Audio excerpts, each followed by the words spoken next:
Morning children, today we learn chapter 1 of our English literature book, The Echoing Green. Before we start, little know about the poet. The poem was written by William Blake, was an English poet, painter and printmaker. He is considered a seminal figure in the history of poetry and visual art of the Romantic age. He is held in high regards by critics for his expressiveness and creativity and for the philosophical and mystical undercurrent within his work. So before we start the poem, little know about the poem. The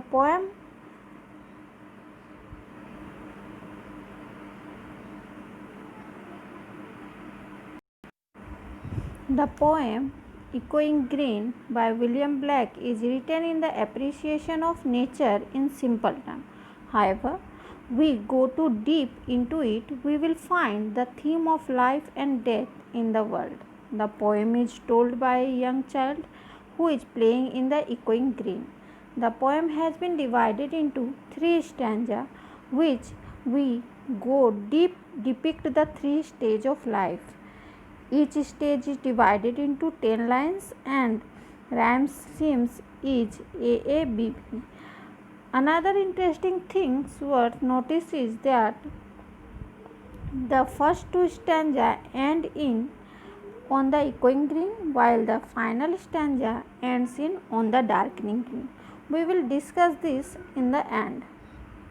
Let's start the poem.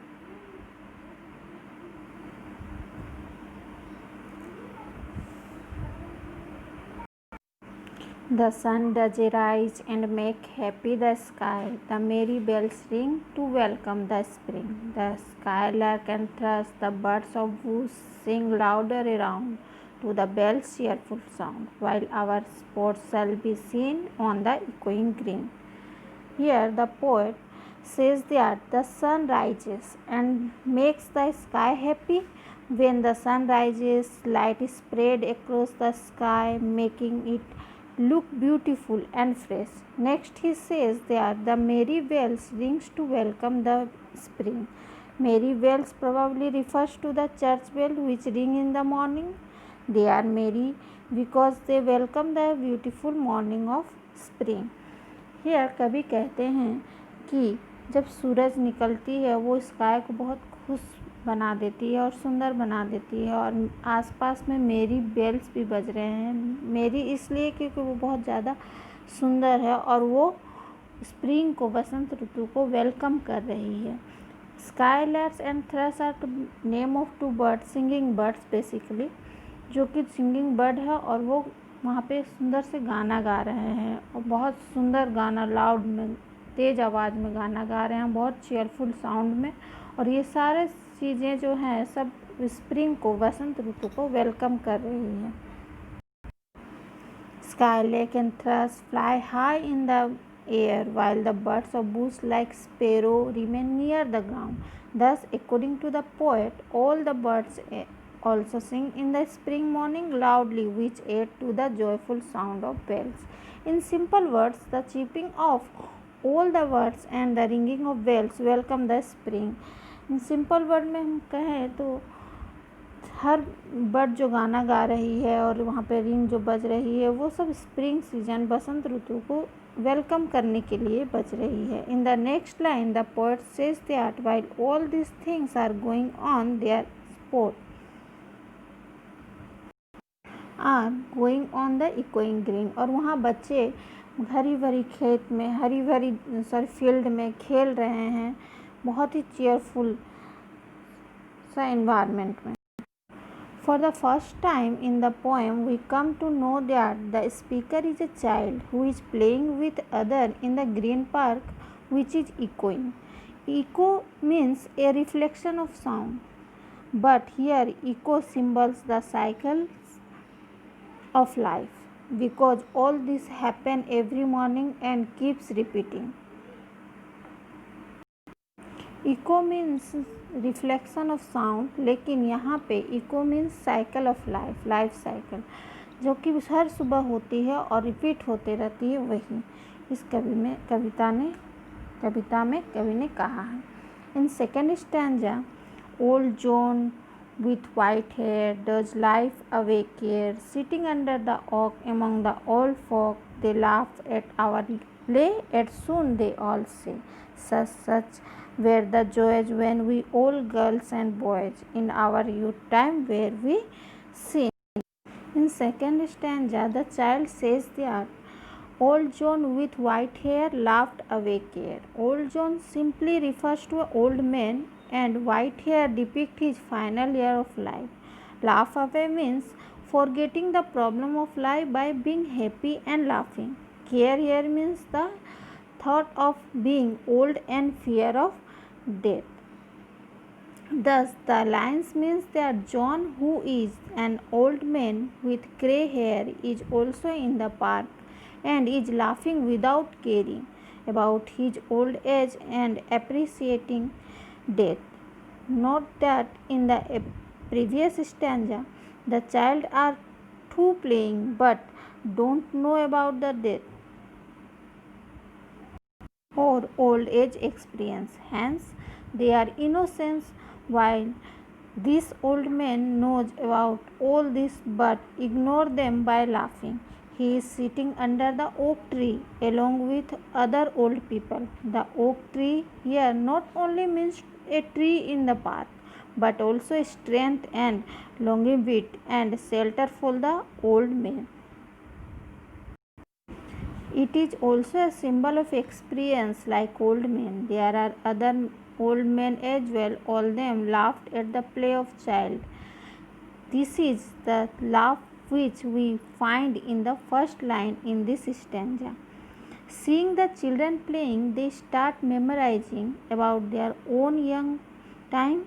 Like the children, they too used to enjoy when they were young on the echoing green. As described earlier, here echoing green refers to the cycle of life. Earlier, it was an old man who used to enjoy, and now that they are old, their places is taken by new children, and this cycle was continued for eternity. In second stanza में हम लोग देख सकते हैं कि old John, जो कि एक बूढ़े व्यक्ति हैं जिनके बाल वाइट हो चुके हैं, वो एक ओक ट्री के नीचे बैठे हुए हैं और वो बच्चों का खेल देख करके खुश हो करके बहुत खुशी से हंस रहे हैं। विदाउट एनी केयर वो हंस रहे हैं और वो अपने दिनों जब वो बच्चे थे छोटे छोटे तब वो किस तरह से खेलते थे वो उन्होंने बताया है और वो सारी यादें, सारी मेमोरी को याद करके खुश हो रहे हैं। In third stanza, on the echoing green till the little ones very no more can be merry. The sun does descend and our sports have an end. Round the laps of their mothers, many sisters and brothers, like birds in their nest, are ready for rest, and sports no more seen on the darkening green. In third stanza, the children get tired and no one can enjoy. It is the time when the sun is about to descend. Darkness is about to come. All the children stop playing and go back to home. They sit in the laps of their mothers like the bird chicks flock around their mother in the nest. It's time for their rest as it is night now. Hence, on the darkening green, no playing of child is seen. Unlike the other two stanzas, this stanza ends in darkening green because it is the end of the day, and for the old men it is the end of their life. Dark green is not cheerful because dread and scary. Thus, it is the end of one life. There will be a new day, there will be new children, and thus we who were playing which get old and sit under the oak tree, and this cycle will go on. Third stanza में हम लोग देख सकते हैं कि किस तरह sunset हो चुका है और बच्चे अब अपने अपने घर चले गए हैं अपनी मदर के पास में। जिस तरह बर्ड भी अपने अपने घोंसले में चले गए हैं और ये दिन की जिस तरह से अंत है, इवनिंग हो रही है, अंत हो रही है, ख़त्म हो रही है, उसी तरह ओल्ड पीपल उनके लाइफ की भी अब धीरे धीरे अंत की तरफ पहुंच जा रहे हैं। तो ये फिर से रिपीट होगा, जिस तरह से लाइफ साइकिल रिपीट होते हैं उसी तरह से। तो the theme of the poem is, in this poem the main theme of romantic age is quite visible. Return to the nature, nature provide everything for the children, for the bird, and even for the old man. Those living in the urban area are deprived of this priceless gift. Thank you, children. Here is some hard words. Skylark, a small brown bird that sings while it falls. Thrush, a small bird with brown back and a spotted breast. Fog, people in general. Very, very tired. Descent, move down. Darkening, becoming green. Thank you.